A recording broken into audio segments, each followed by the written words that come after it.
Hello everyone, welcome to my channel GS with Isha. तो आज हम स्टार्ट करेंगे ब्रिटिश कॉन्क्वेस्ट ऑफ मराठा की। कि लास्ट हमने मैसूर का देखा था, टीपू सुल्तान और हैदर अली के बारे में। आज हम देखेंगे मराठास के साथ इनकी क्या हुआ था, क्योंकि मराठास का इन्होंने बहुत सहारा लिया था। किसकी बात हो रही है? जब हैदर अली और टीपू सुल्तान से वॉर हो रही थी इनकी, एंग्लो मैसूर वॉर आप बोल सकते हो, ठीक है। तो उस बीच क्या हुआ था, उस बीच इन्होंने साथ दिया था मराठास ने, किसका? ब्रिटिशर्स का साथ दिया था एंग्लो मैसूर वॉर में। तो आज हम देखेंगे कि इनके साथ भी लड़ाई होती है, मराठास के साथ में भी। तो वो कैसे होता है, पहले हम देखेंगे कि राइज कैसे हुआ था मराठास का। Rise of Marathas. As the Mughal emperor fell one of the empires. जब मुगल एम्पायर जब डाउन हुआ, जब उसका फेल हुआ, जब उसका कोई भी एक, कहते हैं ना कि मुगल एम्पायर तो बहुत पहले ही डाउन हो गया था औरंगजेब के बाद ही, उसके बाद कोई स्ट्रांग राजा बने नहीं। तो उसके बाद जब इसका इनका डिक्लाइन हुआ मुगल एम्पायर का, तो मराठास जो है वो इनका राइज हुआ। Had an opportunity to claim the dominance. तो इनको एक अपॉर्चुनिटी मिल गई मुगल के डिक्लाइन के बाद कि अब ये जो है अब वहाँ पर अपना डोमिनेंस बना सकते हैं। दे ruled over a huge chunk of the land and received tribute from territories not immediately under their authority.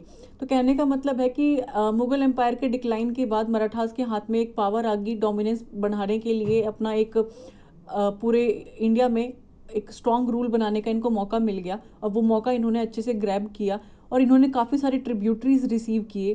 Tributaries वो चीज़ होती है जो राजाओं को भेंट में दी जाती है, ना कि कोई पैसा होता है या कुछ होता है। तो ये एक टेरिटरी से, हर टेरिटरी से इनको ट्रिब्यूटरीज मिलती थी, not immediately under their authority, ठीक है।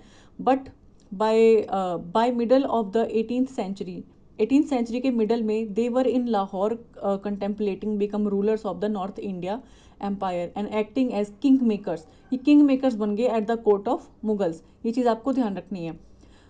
Through the battle of Panipat के बारे में हमें देखना है। जब थर्ड बैटल ऑफ पानीपत हो रहा था 1761 में, इन विच दे वर बिटन bye Ahmad Shah Abdali.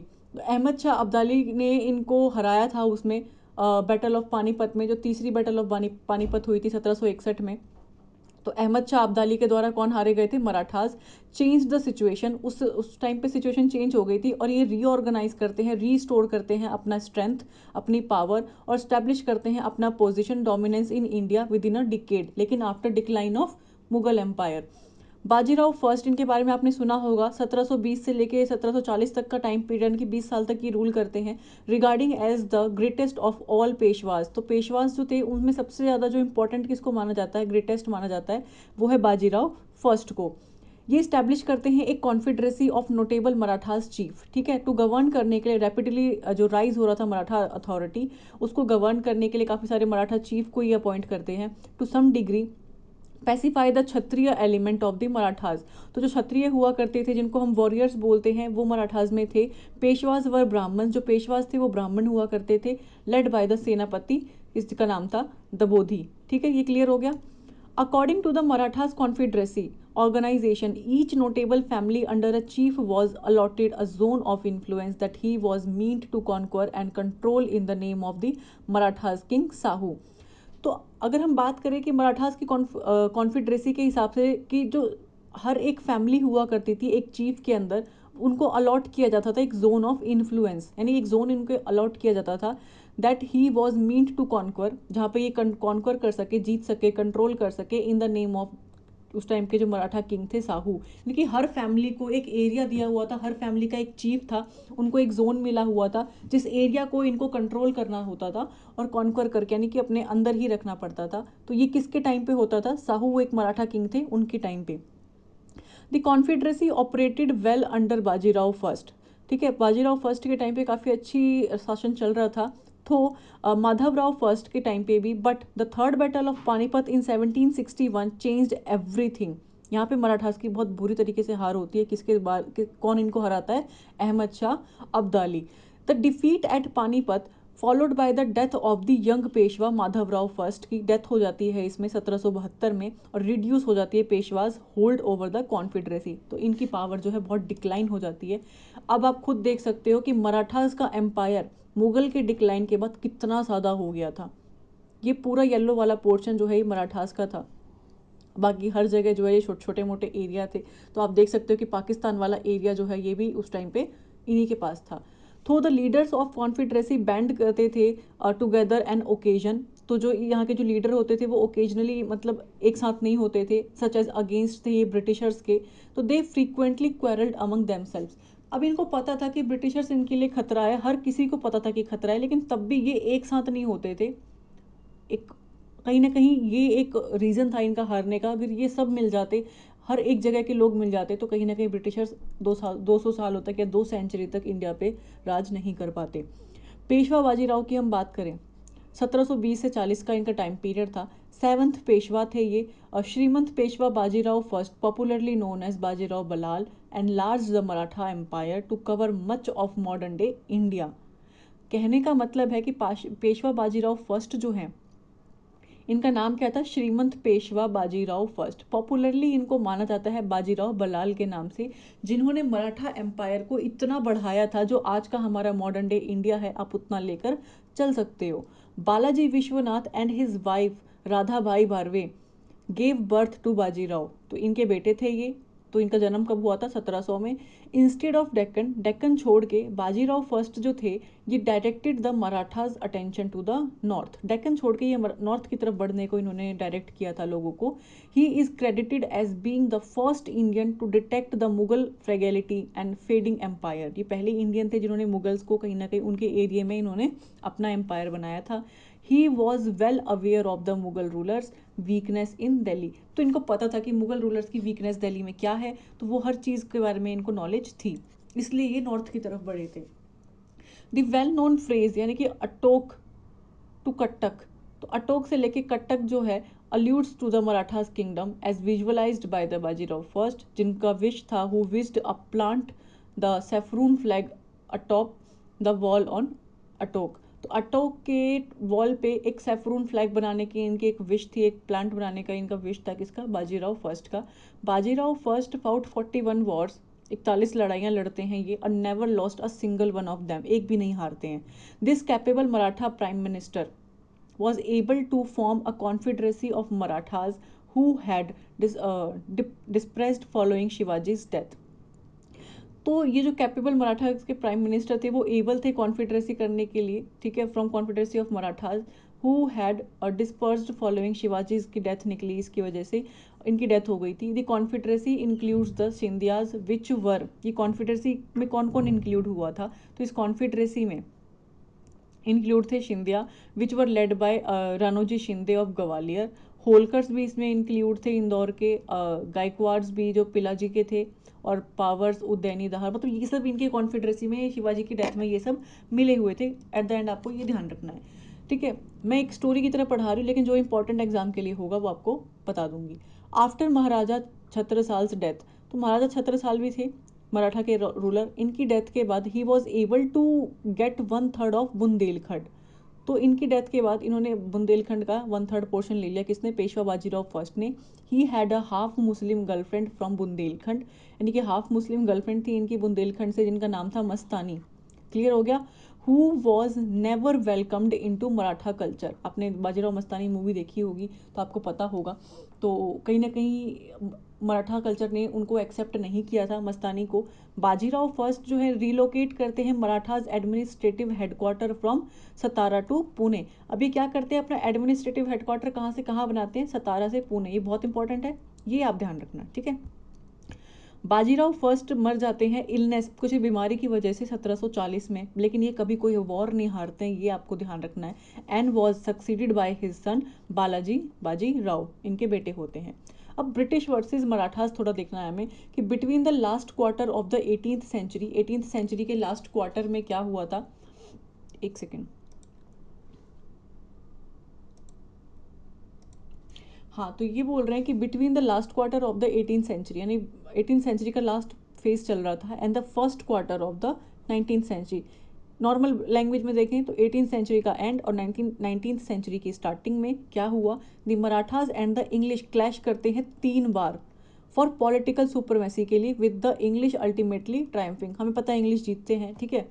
The cause of these clashes was the English excessive desire, तो ये क्लैश क्यों हो रहे थे? क्योंकि इंग्लिश की डिज़ायर बढ़ती जा रही थी, ब्रिटिशर्स की डिज़ायर्स बढ़ती जा रही थी, क्योंकि ये वन बाय वन हर एक एरिया इंडिया का जीतते जा रहे थे, सारे जो इंडियंस थे वो हारते जा रहे थे, as well as split house of the Marathas में आपस में ही जो है मतभेद चल रहा था, विच एनकरेज्ड इंग्लिश टू एक्सपेक्ट करने के लिए सक्सेस इन देयर अटेम्प्ट।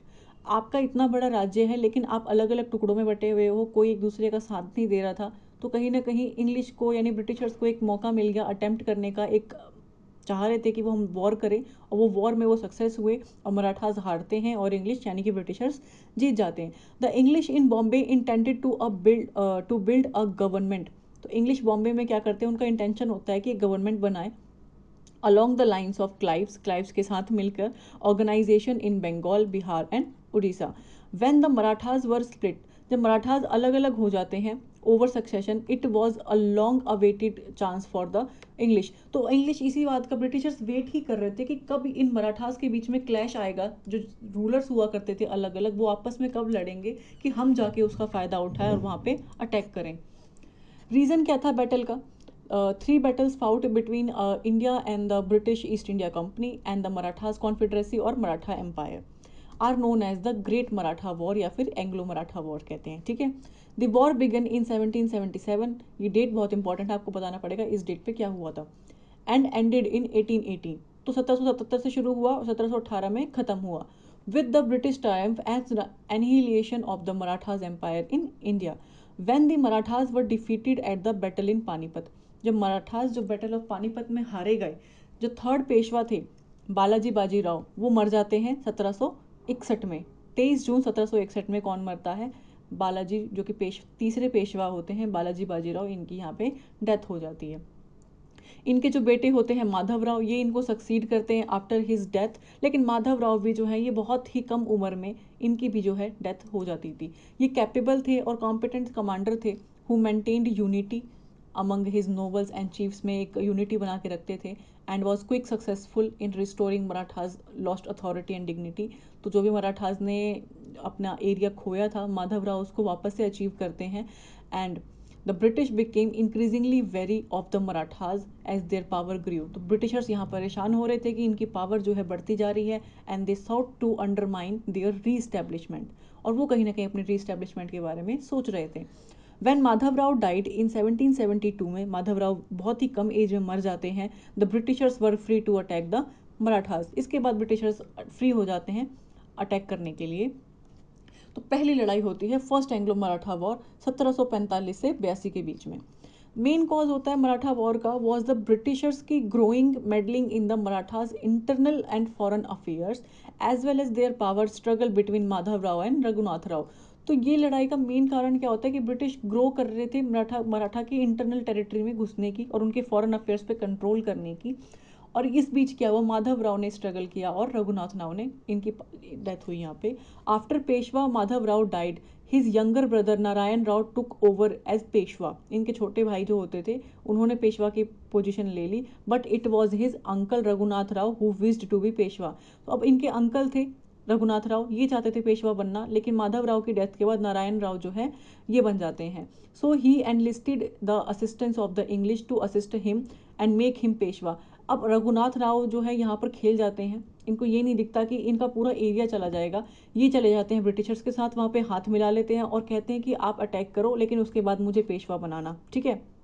और इन एक्सचेंज में फॉर सैलेट एंड बेसिन, तो ये सैलेट और बेसिन उनको दे देते, as well as earning from Surat and Broach's region, वो सब जो है ये रघुनाथ राव उनको देते, लेकिन बस इनको पेशवा बनना था। द ब्रिटिश प्रॉमिस करते हैं रघुनाथ राव को असिस्टेंस देने का एंड फर्निश्ड करने का हिम विद 2500 मैन देते हैं ब्रिटिशर्स इनको, and the English and Raghunath Rao United army जो है इन्वेड करती है डिफीट करने के लिए पेशवा को। क्लियर हो गया। द पैक्ट ऑफ सूरत, एक पैक्ट बनता है, साइन होता है सूरत का। तो ये कब साइन होता है? पहला एंग्लो मराठा वॉर है उसमें एक पैक्ट ऑफ सूरत बोल सकते हो, ट्रिटी ऑफ सूरत साइन होता है 1775 में, but it was not authorised by the British Calcutta council. तो ब्रिटिश की जो कलकत्ता काउंसिल थी इसने इसको अप्रूवल नहीं दिया था सूरत के पैक्ट को, and the treaty was cancelled at Pune by colonial Upton, ठीक है, who abandon Raghunath sovereignty and guaranteed him merely a pension. तो इन्होंने रघुनाथ राव को पेंशन पे रखा। The Bombay government denied this, तो बॉम्बे की गवर्नमेंट ने इसको मना कर दिया। And Raghunath Rao was granted asylum, इनको असाइलम में भेज दिया। In violation of the pact, pact का वायलेशन करके with the Calcutta council, Nana Phadnavis जो थे ग्रांट करते हैं the French a port on the west coast पे 1777 में। तो नाना फडणवीस क्या करते हैं, ये फ्रेंच को एक पोर्ट दे देते हैं वेस्ट कोस्ट का, किसके खिलाफ जाकर, कलकत्ता काउंसिल के रूल्स को वायलेट करके। एज अ कॉन्सिक्वेंस, इसकी वजह से क्या होता है, जब ब्रिटिश और मराठा के जो ट्रूप है ये क्लैश करते हैं आपस में on the outskirt of Poona, कहाँ पे, वडगांव में। क्लियर हो गया। तो रिजल्ट क्या निकलता है फर्स्ट एंग्लो मराठा वॉर का, तो Salsette Bassein were held to the British East India company, इनको मिल गया। फिर क्या हुआ, it also got a promise from the Marathas, Marathas ने इनको प्रॉमिस किया कि ये रीगेन, मतलब that they would regain their Deccan land from Hyder Ali और मैसूर। तो मराठाज ने क्या हुआ, it also got a promise from the Marathas कि वो जो है हैदर अली और मैसूर का जिससे जो अपना एरिया ले लेंगे। आपको कनेक्शन हो रहा होगा कि अब ये कनेक्ट हो रहा है मैसूर के एंग्लो मैसूर वॉर से। The Marathas also vowed that they would not cede the French any further provinces. Marathas ने ये भी बोला कि ये फ्रेंच को और बढ़ने नहीं देंगे। जो रघुनाथ राव थे was to get an 3 lakh pension each year। अब उनको पेंशन पे ब्रिटिशर्स ने रख दिया, किसको, रघुनाथ राव को। क्लियर हो गया। After the treaty of Purandar, अब ट्रीटी ऑफ पुरंदर साइन होती है और ब्रिटिश रिलिंक्विश करते हैं all lands captured by them to the Marathas. तो इस ट्रीटी के अंदर जितने भी एरिया ब्रिटिशर्स ने कैप्चर किए होते हैं वो मराठास को दे देते हैं संभालने के लिए, और पेंशन पे रखते हैं वो रघुनाथ राव को। The English recognised Madhav Rao second, English जो है वो रिकॉग्नाइज करते हैं किसको, माधव राव सेकंड को, Narayan Rao sons as the Peshwa. अब माधव राव सेकंड के जो, माधव राव सेकंड कौन होते हैं, नारायण राव के बेटे होते हैं, तो उनको इंग्लिश जो है पेशवा बनाते हैं, ये चीज़ आपको ध्यान रखनी है। फिर स्टार्ट होता है हमारा सेकंड एंग्लो मराठा वॉर, जो कि 1803 से 5 के बीच में होता है। The second Anglo Maratha war was fought in central India, तो सेंट्रल इंडिया में ये लड़ी जाती है 1803 से 1805 के बीच में। किसके बीच में होता है, ये ब्रिटिश ईस्ट इंडिया कंपनी होती है और मराठाज होते हैं, इनके बीच में लड़ा जाता है ये। और the defeat of Peshwa Bajirao second by the Holkars, Holkars के थ्रू इनको हराया जाता है। One of the key Marathas clan, ठीक है, कहीं ना कहीं होलकर जो है मराठा के क्लैन के होते हैं, was the main cause of the second Maratha war. अब पेशवा बाजीराव सेकंड भी हार चुके हैं।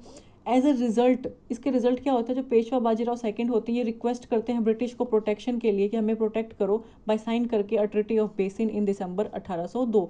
अब यहाँ पे होलकर जो इन्हीं के क्लैन के होते हैं, इन्हीं के एरिया के होते हैं, वो पेशवा बाजीराव सेकंड को हरा देते हैं। और पेशवा बाजीराव सेकंड जो है एक रिक्वेस्ट लेके ब्रिटिशर्स के पास जाते हैं कि आप मेरे को सेव करो, तो उसमें ये ट्रिटी साइन करते हैं ब्रिटिशर्स और Peshwa Bajirao second, treaty of basin, जो कि 1802 में साइन होती है।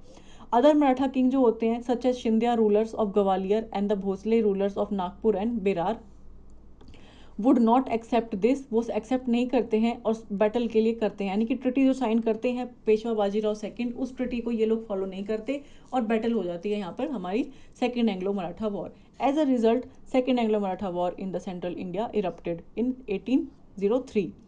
अब इसका रिजल्ट क्या होता है इस वॉर का, the British defeated all of the Maratha army, सारी मराठा आर्मी को ये इस लड़ाई में हरा देते हैं ब्रिटिशर्स।